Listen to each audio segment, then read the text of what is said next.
2017 குமுதத்துல முத்திரை கதையாக தேர்வு செய்யப்பட்டது இந்த கதை. இதோட ஆசிரியர் சாம் நசீர். பரம்பரைன்ற கதையை கேட்கலாமா? மற்றவங்களுக்கு உதவி செய்தே நாசமா போன பரம்பரை. மகளுக்கு ஸ்கூல் ஃபீஸ் கட்ட பணம் இல்லாத கோபத்துல கார்த்திசேனை வார்த்தைகளால் வறுத்தெடுத்தாள் மனைவி மீனா. என்னைக்காவது ஒரு நாள் தெய்வம் கண் திறக்கும் என்று கூறியபடியே உடை மாற்றி கொண்டிருந்தான் அவன். தாத்தா காலம் வரை மளிகை கடை நன்றாகத்தான் ஓடிக்கொண்டிருந்தது. கஷ்டப்படுபவர்கள் பார்க்க பொறுக்காது கார்த்தீசனின் தாத்தா ஆறுமுகத்துக்கு உதவி என்று வந்த உறவினர்களுக்கு மட்டுமல்ல, அறிமுகம் இல்லாதவர்களுக்கும் தாராளமாக கை நீட்டினார்.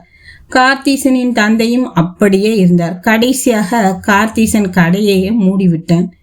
இவர்களிடம் உதவி பெற்றவர்கள்லாம் உயர்ந்து விட்டார்கள்.